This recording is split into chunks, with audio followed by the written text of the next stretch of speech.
So last ব্লগটা আমি এখানে অলরেডি স্কেডিউল।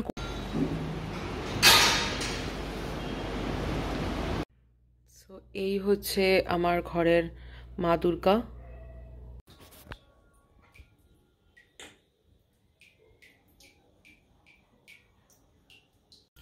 এইটা বললাম হচ্ছে রাজের মায়ের জন্য, নিচে দিয়ে আসবো গিয়ে। আর এখানে আছে, দিয়ে দেবে, হয়ে যাবে কাজ। আর রোজমেরি এসেনশিয়াল অয়েলও কিন্তু খুবই ভালো, খুবই উপকারী। যাই হোক, আমি জিনিসটা হচ্ছে এসেনশিয়াল অয়েল কোনো সময় মানে ডিরেক্ট আর কি স্কিনে ইউজ করতে নেই, কোনো না কোনো অয়েলের সাথে ইউজ করতে হয়।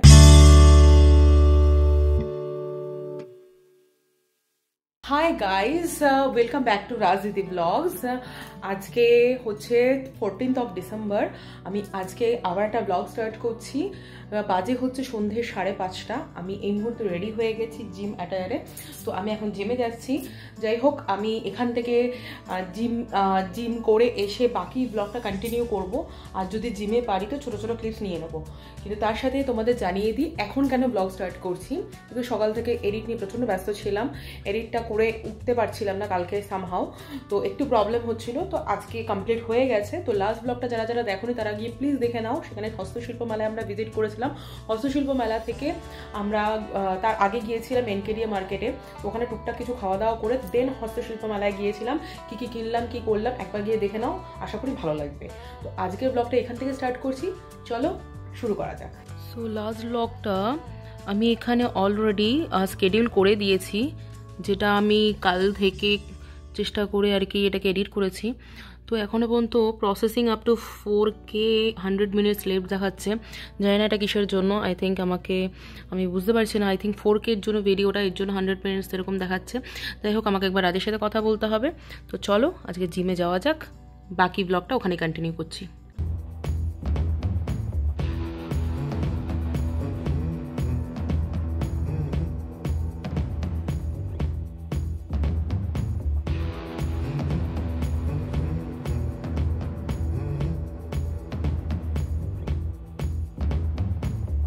গাইস, আবার ব্লগটাকে কন্টিনিউ করছি।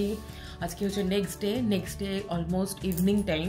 তো অলমোস্ট 5:30 বাজতে চলেছে। তো রাইট নাও আমি একটু যাব রান্নাঘরে চা করতে। তার আগে সন্ধে হয়েছে, যখন একটু সন্ধে দেখিয়ে নেব, তারপরে আমি রান্নাঘরে গিয়ে চাটা বানাবো। আমি একটু বলে দিই, কালকে জিমে থেকে আসার পরে আমি ব্লগটা কন্টিনিউ করতে পারিনি, বিকজ আমাকে একটা ইম্পর্টেন্ট কাজের জন্য জাস্ট যেতে হয়েছিল। তো সেখান থেকে ফিরে ইন্টারভিউ স্কেডিউল ছিল। তো আজকে ইন্টারভিউ স্কেডিউল ছিল, তার জন্য প্রেপ করার ছিল, মানে প্রিপারেশন নেওয়ার ছিল, সেগুলো একটু করছিলাম। আর সকাল থেকে ওইটা নিয়ে একটু ব্যস্ত ছিলাম, তার জন্য আমি জাস্ট নাও আর কি ফ্রি হলাম। দেন আবার ব্লগটাকে স্টার্ট করছি এখান থেকে। তো কালকে জিম থেকে ফেরার পর থেকে এখনও পর্যন্ত আমি ব্লগটাকে এর জন্য কন্টিনিউ করতে পারিনি। তো এখন থেকে ব্লগটাকে কন্টিনিউ করছি।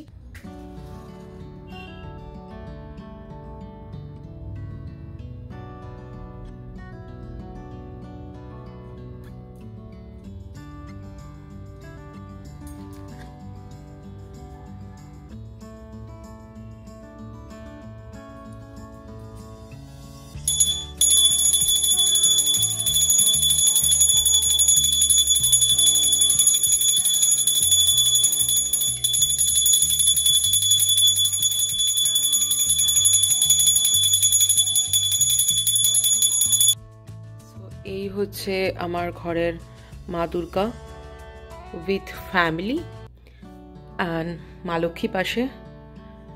এই হচ্ছে আমাদের গনু দাদা, গণেশ দাদা, সঙ্গে জগন্নাথ দেব, বলরাম দেব অ্যান্ড সুভদ্রা। এই মূর্তিটা আমি এনেছিলাম পুরী থেকে, ছোট্ট একটা মূর্তি। আর এই যে মূর্তিটা দেখছো, ফটোটা দেখছো, সেটা এনেছিল রাজ তারকেশ্বর থেকে, ভোলেনাথের ফটো। আর হচ্ছে কার্তিক ঠাকুর, যেটা আমাদের বাড়িতে ফেলা হয়েছিল, বোধহয় আই থিঙ্ক সেকেন্ড ইয়ারে ফেলা হয়েছিল, বিয়ের পরে 2 বছর পরে ফেলা হয়েছিল। আর এই হচ্ছে আমার সরস্বতী ঠাকুর। যাই হোক, এই আমার এখন সন্ধ্যা দেওয়া হয়ে গেছে। আমার বিকেলের চা এখন রেডি হয়ে গেছে। বিকেলের চা খাচ্ছি, খাওয়ার সাথে সাথে একটা কাজ করবো।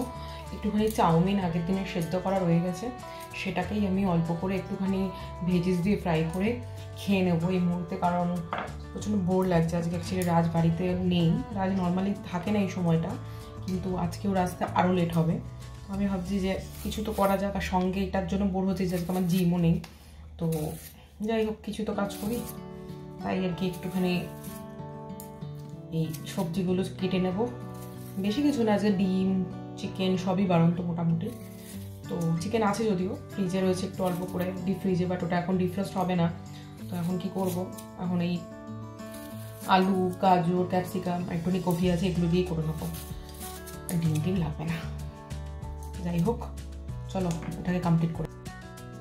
এই আমার এখন প্রিপারেশন কমপ্লিট হয়ে গেছে। চাউমিনের এই ক্যাপসিকাম গাজর আলু আর একটুখানি ফুলকপি ছিল, এই দিয়েই করবো আজকে আমার চাউমিন।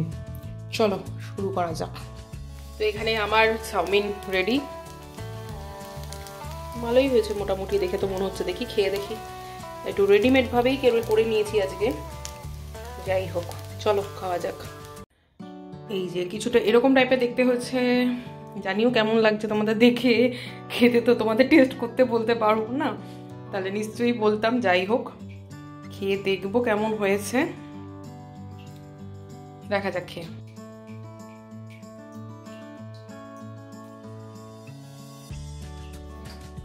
এইটা বললাম হচ্ছে রাজের মায়ের জন্য, নিচে দিয়ে আসবো গিয়ে। আর এখানে আছে মায়ের জন্য, একটুখানি নিয়ে যাব আজকে যখন আমার কোনো কাজ নেই। যাই মার কাছে চাই একবার, দোকানে গিয়ে মাকে এটা দিই, বসে একটু আড্ডা মেরে আসি। আমি বাজারে গেছিলাম, সঙ্গে একটুখানি বললাম যেটা যে চাউমিন দিয়ে মায়ের সঙ্গে একটু গল্প করে আসবো। তো যারা জানো না তাদের জন্য বলে থাকি যে আমার মায়ের একটা দোকান আছে যেটা হচ্ছে গ্রেট স্টেশনের কাছাকাছি। তো সেখান থেকে একটুখানি মায়ের সঙ্গে গল্প করে তারপরে কিছু বাজার আনার ছিল, যেমন আলু পেঁয়াজ এই আর কি সামথিং একটু রান্নার ছিল, সেগুলোকে আনলাম। এনে সেগুলোকে গুছিয়ে রাখলাম কালকে রান্নার জন্য, বিকজ সকাল সকাল উঠে রান্না করে দিতে হবে তাড়াতাড়ি করে, বিকজ রাজ বেরিয়ে যায় খেয়ে দে। তো সেক্ষেত্রে তাড়াহুড়ো করে আমি কাজগুলো সেরে নিলাম। সেরে নিয়ে রাইট নাও আমি এখন একটু ফাঁকা আছি, মানে ফ্রি আছি, বিকজ এই মুহূর্তে আমি ডিনারটা করে নেবো, অলরেডি লেট হয়ে গেছে। ডিনারটা করে নিয়ে আরেকটা যেটা করবো সেটা হচ্ছে হেয়ার অয়েলিং। আজকে হেয়ার অয়েলিংটা করে রাখবো, বিকজ আমি সবসময় ওভারনাইট হেয়ার অয়েলিংটা করে রাখি, পরের দিন শ্যাম্পু করার হলে। অ্যাকচুয়ালি কালকে করার কথা ছিল এই হেয়ার অয়েলিংটা, এত ঠান্ডা পড়ছে না, মানে বেসিক্যালি আমার আজকাল আমি একটু এই ল্যাক্স জোনে চলে গেছি হেয়ার অয়েলিং করার জন্য। তো যাই হোক হেয়ার অয়েলিংটা করে নেবো আজকে রাতে, করে মানে খেয়ে দিয়েই করে নেবো। তো তোমাদের সঙ্গে শেয়ার করছি, চলো ডিনারটা সেরে নেওয়া যাক। এই হলো আজকে আমার ডিনার, দুটো রুটি আর আলুর দম।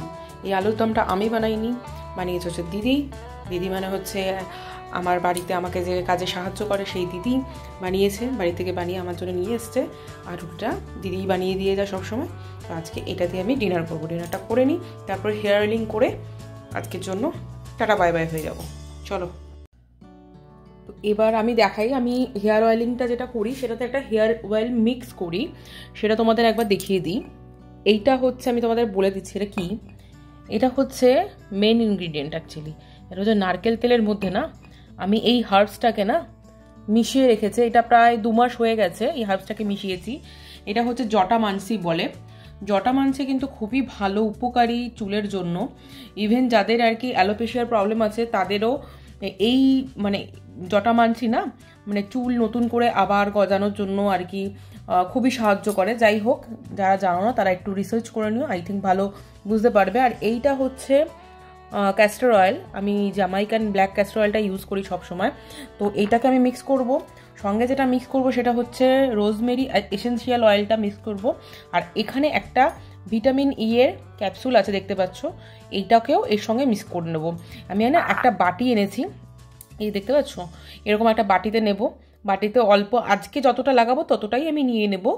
নিয়ে আমি এটাকে কি করবো বলো তো, 10 থেকে 20 সেকেন্ডের মধ্যে মাইক্রোওয়েভ করে নেব। মানে 10 থেকে 20 সেকেন্ড মাইক্রোওয়েভে একটু গরম করে নেবো। যাদের কাছে মাইক্রোওয়েভ নেই তোমরা ডাবল বয়েলার মেথডেও করতে পারো, সেটাকে করলে তাতে কি হবে, এই যে ক্যাস্টর অয়েলটা না প্রচণ্ড ভারী হয়, সেটা না খুব সুন্দর করে মিক্স হয়ে যাবে তেলের সঙ্গে। ইভেনচুয়ালি এই ভিটামিন ই এর ক্যাপসুলও খুব ভারী হয়, সেটাও কিন্তু মিক্স হয়ে যাবে তেলের সঙ্গে। আর পুরো তেলটাকে মিক্স করার পর আমরা মাথায় এটাকে অ্যাপ্লাই করব। তবে একটা কথা মাথায় রাখতে হবে, মিক্স করার সময় কিন্তু মানে যখনই তোমরা এটাকে মাইক্রোওয়েভ করো বা ডাবল বয়লারে গরম করো, সেক্ষেত্রে তোমরা এই 3টে জিনিস মেশাবে, নারকেল তেল যেটা ক্যাস্টর অয়েল, আর হচ্ছে ভিটামিন ই এর ক্যাপসুলের ক্যাপসুলটাকে এখান থেকে ফাটালেই দেখবে পুরো তেলটা বেরিয়ে আসবে। এই জিনিস 3টেকে মিশিয়ে গরম করে নিয়ে, গরম হয়ে যাওয়ার পর মিলিয়ে নেবে আঙ্গুল দিয়ে, মিলিয়ে নিয়ে তারপরে এই রোজমেরি এসেনশিয়াল অয়েলটা ওপর থেকে 2 থেকে 3 ফোঁটা দিয়ে দেবে, হয়ে যাবে কাজ। আর রোজমেরি এসেনশিয়াল অয়েলও কিন্তু খুবই ভালো, খুবই উপকারী। যাই হোক, আমি জিনিসটা করে নিই, দেখে নাও তোমরা।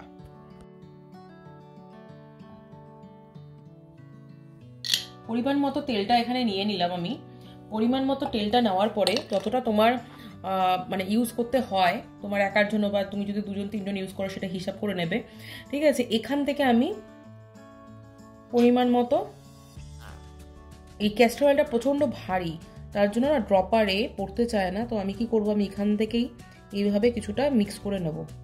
কিছুটা মানে মোটামুটি 10 ফোঁটা মতো যদি তুমি মিক্স করে নাও, ইটস এনাফ। তোমার একার ইউজের জন্য যদি হয় বা 2 জনেরও ইউজ করার জন্য যদি হয়, তাতেও এনাফ। এবার আমি এই ক্যাপসুল যেটা এই যে দেখতে পাচ্ছ, এই ক্যাপসুলটাকে এখানে দিয়ে দিচ্ছি।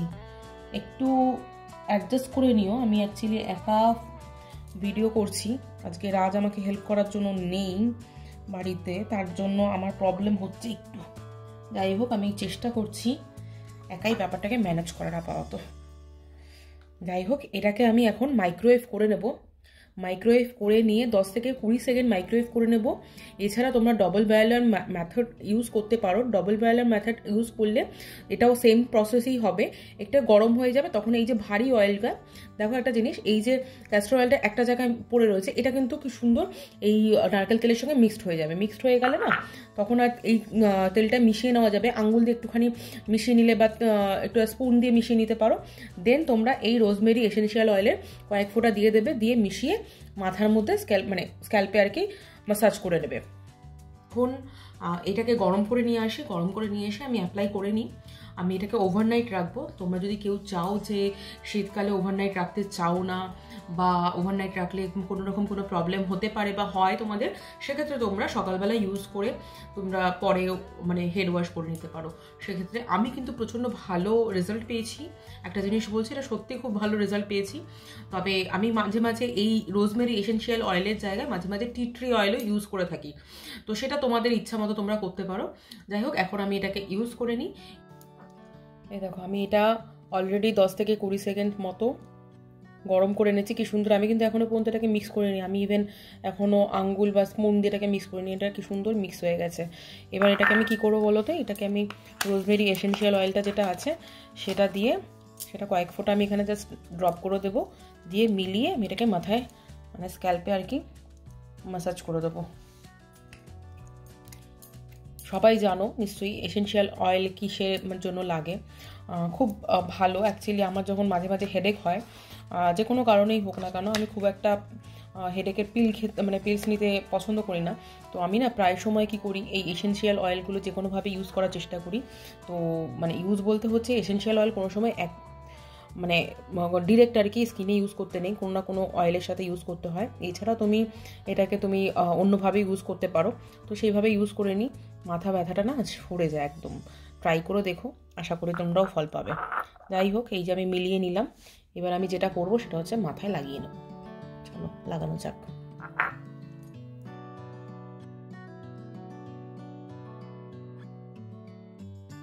আজকের জন্য ব্লগটাকে এখানে এন্ড করছি। ব্লগটাতে কোনো কিছু ভালো লেগে থাকলে প্লিজ লাইক করে দিও, কমেন্ট করে দিও, অ্যান্ড প্লিজ শেয়ার করে দিও। অ্যান্ড আরেকটা কথা বলি, কোনো রকম কোনো মতামত থাকলে, কোনো নতুন আইডিয়া থাকলে প্লিজ কমেন্ট ডাউন বিলো।